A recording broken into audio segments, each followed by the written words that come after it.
उत्तराखंड में पुष्कर सिंह धामी सरकार राज्य स्थापना दिवस से पहले कड़े भू कानून को जल्द लागू करने की तैयारी में है।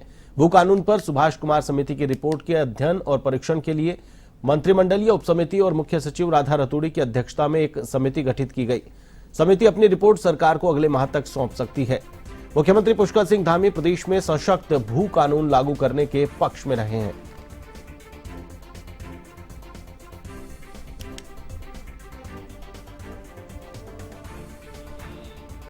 उत्तराखंड में गत वर्ष आयोजित हुए वैश्विक निवेशक सम्मेलन का असर देखने को मिल रहा है। अब तक 81,000 करोड़ रुपए के निवेश करार धरातल पर उतर चुके हैं। इस वर्ष मार्च तक 71,000 करोड़ के निवेश प्रस्तावों की ग्राउंडिंग हो रही है। अब उद्योग विभाग जल्द ही एक और ग्राउंड ब्रेकिंग सेरेमनी का आयोजन करने जा रहा है, जिसमें प्रदेश में धरातल पर उतरे निवेश करारों के संबंध में जानकारी दी जाएगी। उत्तराखंड में केदारनाथ के लिए 8 हेली कंपनियों के हेलीकॉप्टर उड़ान भरेंगे। यात्रियों को धाम पहुंचाने में आसानी होगी। आपको बता दें कि अभी तक 2 ही कंपनियां गुप्तकाशी और शेरसी से उड़ान संचालित कर रही थी, जिसके बाद अब 6 हेली कंपनियों के हेलीकॉप्टर केदार घाटी पहुंच गए हैं। केदारनाथ हेलीकॉप्टर सेवा के नोडल अधिकारी और जिला पर्यटन अधिकारी राहुल चौबे ने बताया कि Thambi Pawan Hans, crystal arrow, global Vista और आर्यन कंपनी के हेलीकॉप्टर भी केदार घाटी पहुंच गए हैं। उन्होंने बताया कि अभी तक हेलीकॉप्टर से 70,000 से अधिक यात्री केदारनाथ पहुंचकर दर्शन कर चुके हैं। वहीं 69,000 से अधिक यात्री दर्शन कर वापस लौटे हैं।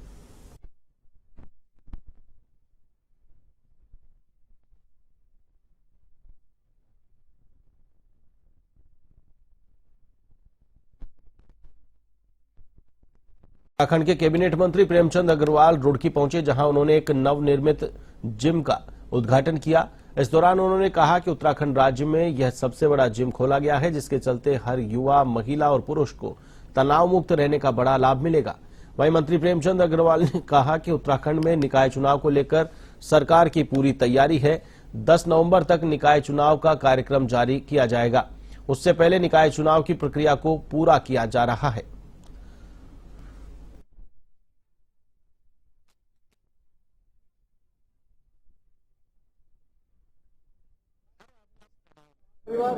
ऐसे में मैं ये भी कह सकता हूं कि हर आदमी अब बहुत जागरूक हो रहा है। वो चाहे स्वास्थ्य को ठीक करने के लिए जिम जाने की उसको लगता हो, चाहे वो मॉर्निंग वॉक करता हो, इवनिंग वॉक करता हो या अन्य कोई भी व्यायाम करता हो, ये आवश्यक भी लगता है। और जैसे जैसे हमारी भागदौड़ की जिंदगी बढ़ रही है, ऐसे में हमारे रुड़की में बहुत बड़ा एक जिम, जिसे मुझे जो जानकारी दी गई, उत्तराखंड का पहला ऐसा जिम है जिसमें एक छत के नीचे अनेकों सुविधाएं दी गई है। मुझे ऐसा लगता है कि यहाँ के लोगों को इसका बहुत लाभ होगा। निकाय चुनाव 10 नवंबर तक हम अपना कार्यक्रम जारी करेंगे।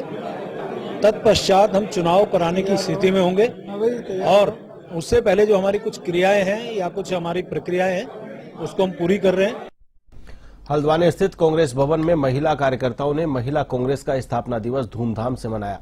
इस मौके पर महिला कांग्रेस की ओर से सदस्यता अभियान की शुरुआत की गई, जिसमें सैकड़ों की संख्या में महिला कार्यकर्ताओं ने प्रतिभाग किया और कांग्रेस की सदस्यता ग्रहण की। इस मौके पर प्रदेश कांग्रेस की वरिष्ठ उपाध्यक्ष जया कर्नाटक ने कहा कि भाजपा की दमनकारी नीति से परेशान हो चुके हैं। साथ ही कार्यक्रम में सभी महिला कार्यकर्ताओं ने केक काटकर स्थापना दिवस की 40वीं वर्षगांठ मनाई। इस मौके पर महिला कांग्रेस की नगर अध्यक्ष मधु सांगुड़ी, निवर्तमान पार्षद राधा आर्या, सीमा भटनागर समेत तमाम महिला कार्यकर्ता मौजूद रहीं। वक्ताओं ने इस मौके पर कांग्रेस की नीतियों के बारे में भी महिलाओं को अवगत करवाया।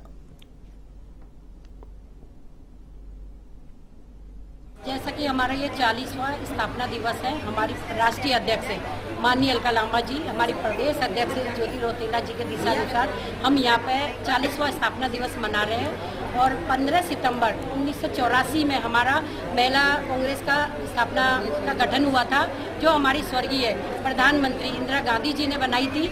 सबसे पहली जो हमारी राष्ट्रीय अध्यक्ष थी वो एनी बेसेंट थी। उसके बाद 4 हमारी महिलाएं बनी, जिसमें सरोजनी नायडू थी, इंदिरा गांधी जी थी और उसके बाद हमारी सोनिया गांधी जी थी। तो इस तरह से हमारी प्रदेश मेरा राष्ट्रीय अध्यक्ष बनती रही और सिलसिला जारी रहा। महिलाओं के साथ अच्छी तरीके से हम लोग बढ़ चढ़ के हिस्सा ले रहे हैं। मुख्यमंत्री पुष्कर सिंह धामी हरिद्वार पहुंचे, जहां उन्होंने अखिल भारतीय संस्कृत गोष्ठी में शिरकत की। आपको बता दें कि हरिपुर कला के श्री व्यास आश्रम में संस्था संस्कृत भारती की ओर से 2 दिवसीय गोष्ठी का आयोजन किया जा रहा है। कार्यक्रम में देश भर से संस्कृत के कई विद्वान पहुंचकर संवाद कर रहे हैं। मुख्यमंत्री धामी ने कहा कि संस्कृत उत्तराखंड की द्वितीय राजकीय भाषा है। संस्कृत को बढ़ावा देने के लिए सरकार लगातार प्रयास कर रही है। कई विधायी कार्य भी संस्कृत भाषा में करने पर जोर दिया जा रहा है ताकि संस्कृत जन जन तक पहुंचे और सिर्फ पूजा पाठ की भाषा बनकर ना रह जाए। निश्चित रूप से देखिए ये बड़ा सौभाग्य की बात है कि पूरे देश के संस्कृत भाषा के विद्वान जो संस्कृत भाषा को जन जन की भाषा बनाने के लिए, उसके प्रचार प्रसार के लिए इस देव भाषा का लगातार प्रचार प्रसार कर रहे हैं, लगातार अपने जीवन में एक साधक की तरह काम कर रहे हैं। वो सब देवभूमि उत्तराखंड पधारे हैं। ये हमारे लिए बहुत सौभाग्य की बात है। मैं सभी आए हुए प्रतिनिधियों का जो पूरे भारतवर्ष से आए हैं उन सबका यहाँ अभिनंदन करता हूँ, स्वागत करता हूँ और हमारा हमेशा ये प्रयास रहेगा कि ये देव भाषा संस्कृत हमारे यहाँ जन जन की भाषा बने। राज्य के अंदर इनके प्रचार प्रसार के लिए हम पहले से बहुत सारा प्रयास कर रहे हैं। देखिए, उत्तराखंड दिव्यता और भव्यता की भूमि है, देवभूमि है, संस्कारों की भूमि है, संस्कृति की भूमि है। और संस्कृत भाषा के लिए हमारे आदरणीय वेद व्यासी ने सरस्वती तट पर, वहीं पर बद्रीनाथ में, माणा में, वहीं पर बैठकर ही पूरे विश्व को संदेश दिया है। समय आ गया है, आज वो संदेश उत्तराखंड के माध्यम से पूरे विश्व को मिले और संस्कृत उसका माध्यम बने।